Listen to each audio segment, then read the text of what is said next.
I'm Blake Kiger, Cabarrus County Commissioner, and welcome to another edition of Out and About. My guest today is Marcella Beam, the Executive Director of Healthy Cabarrus. Marcella and I are sitting in AJ's restaurant in beautiful Harrisburg, North Carolina. So Marcella, tell me a little bit about yourself and tell us about Healthy Cabarrus. So again, I'm Marcella Beam, and Healthy Cabarrus is kind of the community collaboration arm of Cabarrus Health Alliance, so the local health department. So my job is to help coordinate the 4-year county needs assessment, but then also make sure that we're coming up with strategies to address some of the biggest needs here in Cabarrus County. In 2016, we did the last needs assessment. The number one priority need was substance use, and we focused on the opioid epidemic that's going on in our nation, our state, and here locally in Cabarrus County. Tell us a little bit about the crisis that we're facing. We've read about it in the paper. We've heard about it all the way up to the White House. Yeah. There is an opioid epidemic. Tell us a little bit about it, and how is it specifically impacting Cabarrus County? Yeah, I think, over time, back in the 80s and 90s, physicians were instructed that pain should be seen as a vital sign. So that really started a culture shift across our nation, including here in Cabarrus County, where physicians were treating pain as a vital sign, and there needed, for the most part, they were prescribing medications to be able to address that pain. And if you flash forward to now, those medications are often readily available until recently with the STOP Act, where there's been quite a bit of limitation. When you look here in Cabarrus County, back in I think January of 2016, EMS started tracking overdoses specific to heroin or other opiates, like prescription medications, painkillers, and those kinds of things, because they were seeing that trend start to pick up here.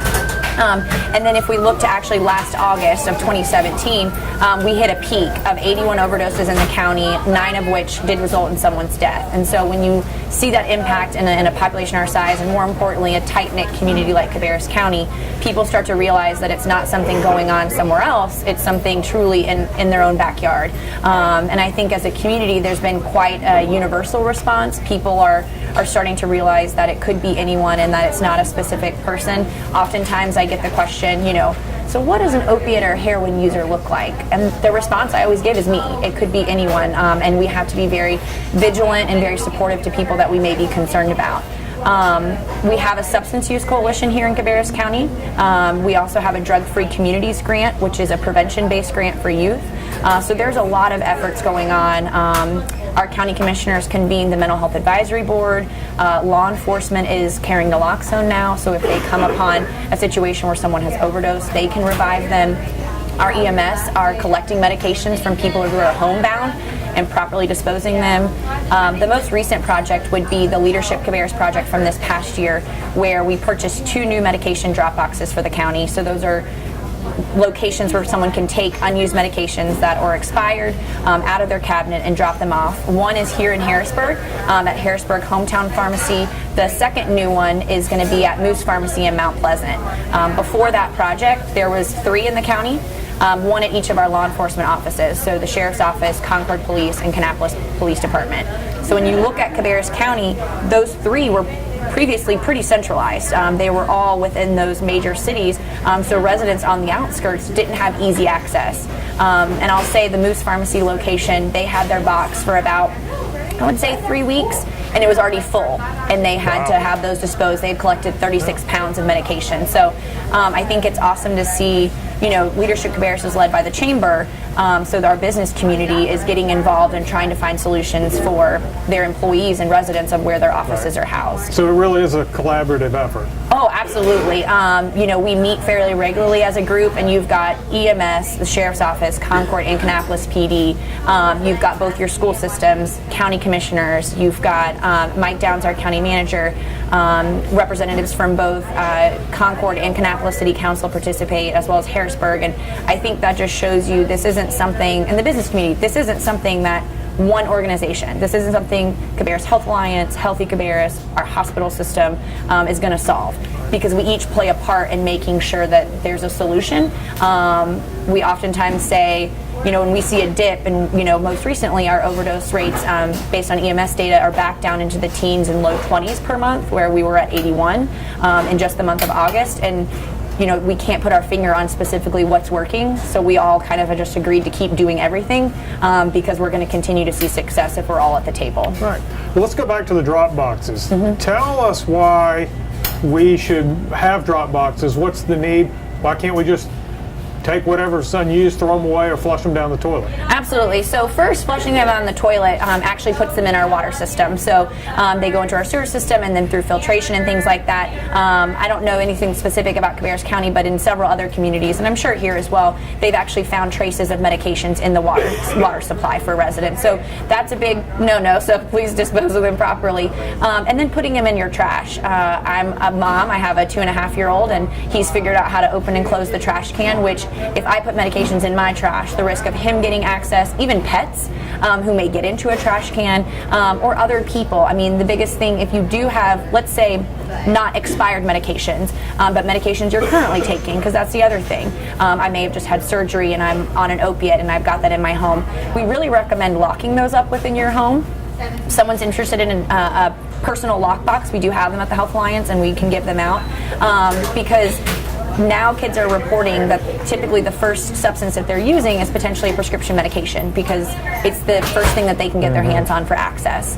And so locking those up, we've heard situations where, you know, realtors will have open houses and someone will go to the open house and be in the medication cabinet, because, you know, this is an addiction. This is a disease that people are struggling with, so accessing those medications is their priority. And so I think, you know, if we can get people to take them to the appropriate sites, they can be properly disposed of, or incinerated, and we can make sure that they're not accessible to people who may be struggling with addiction, and we can hopefully get them help rather than providing them with additional medications.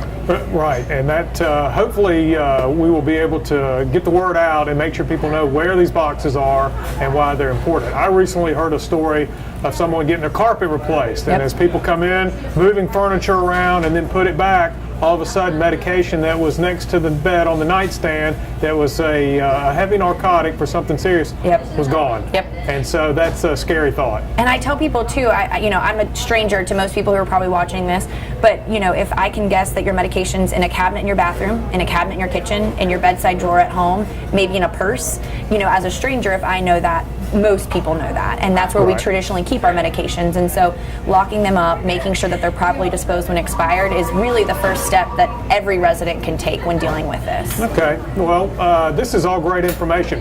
What are some other steps that the citizens of Cabarrus County can do to help combat the epidemic that we're facing?